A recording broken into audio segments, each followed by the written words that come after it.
नमस्कार दोस्तों, मैं हूं प्रिंस कुमार। स्वागत है आप लोगों का विजन बोर्ड के इस यूट्यूब प्लेटफॉर्म पे। आज हम लोग इस वीडियो में बिहार बोर्ड मैट्रिक परीक्षा के एग्ज़ाम पैटर्न को समझेंगे। यह समझना इसलिए ज़रूरी है क्योंकि किसी भी एग्ज़ाम की तैयारी शुरू करने से पहले उस एग्ज़ाम से संबंधित बेसिक जानकारियों की समझ होना बहुत ज़रूरी है। जैसे कि वह एग्ज़ाम कितना मार्क्स का होता है, उसमें कितने सब्जेक्ट होते हैं, प्रत्येक सब्जेक्ट कितना मार्क्स का होता है। इससे उस एग्ज़ाम में जो आपका विज़न है यानी कि जो टारगेट है उसको सेट करना आसान हो जाता है। और आप लोग तो जानते ही होंगे कि बिना टारगेट का चाहे कोई भी हो किसी भी एग्ज़ाम में बहुत अच्छा नहीं कर पाता है। तो चलिए बिना देर किए इस वीडियो में बिहार बोर्ड मैट्रिक परीक्षा के एग्ज़ाम पैटर्न को समझते हैं। बिहार बोर्ड मैट्रिक का जो एग्ज़ाम होता है यह टोटल 600 अंकों का होता है। कितना अंकों का होता है? 600 अंकों का होता है। लेकिन यहाँ हमने 500 प्लस 100 लिखा है। यह इसलिए लिखा है क्योंकि बिहार बोर्ड जो एग्ज़ाम लेता है मैट्रिक का वह 600 अंकों का लेता है, लेकिन जो रिजल्ट घोषित करता है वह केवल 500 अंकों का करता है। या जो 100 अंक है यह इंग्लिश पेपर का होता है, इसका अंक रिजल्ट में ऐड नहीं करता है। चलिए आगे देखते हैं। जैसा कि आप यहाँ देख रहे हैं, यहाँ 6 विषय है: गणित, विज्ञान, हिंदी, संस्कृत, सामाजिक विज्ञान और अंग्रेजी। इसमें से गणित, विज्ञान, हिंदी, संस्कृत और सामाजिक विज्ञान का जो अंक होता है, जो नंबर होता है, वह रिजल्ट में ऐड होता है। लेकिन अंग्रेजी का जो 100 नंबर का एग्ज़ाम होता है यह रिजल्ट में ऐड नहीं होता है। इसमें गणित का थ्योरी मार्क्स यानी कि सैद्धांतिक अंक का मतलब होता है जिसका हम एग्ज़ाम देते हैं, वह 100 अंकों का होता है।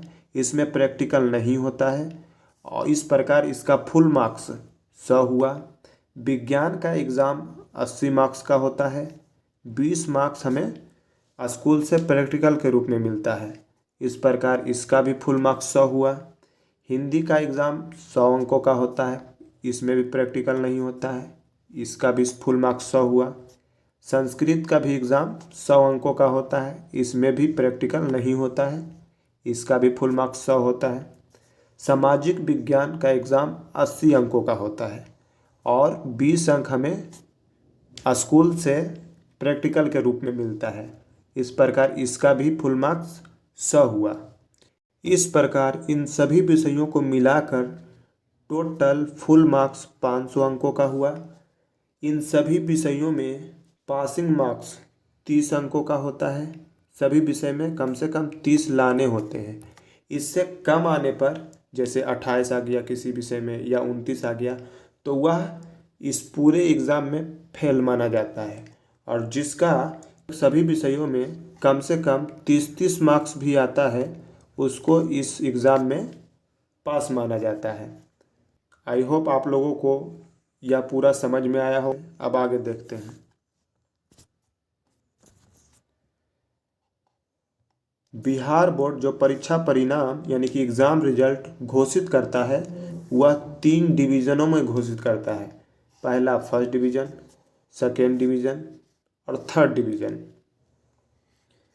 जिसका एग्ज़ाम में 300 से अधिक मार्क्स आता है उसे फर्स्ट डिवीज़न के अंतर्गत रखा जाता है, और जिसका 225 से 299 तक आता है उसे सेकेंड डिवीज़न के अंतर्गत रखा जाता है, और जिसका 150 से 224 आता है उसे थर्ड डिवीज़न के अंतर्गत रखा जाता है, बशर्ते आप किसी भी विषय में फेल ना हो, यानी कि 30 से कम नंबर ना लाए हों।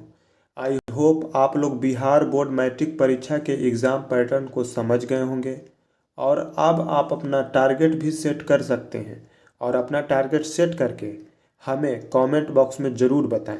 तो हमारा वीडियो अब यहीं समाप्त होता है।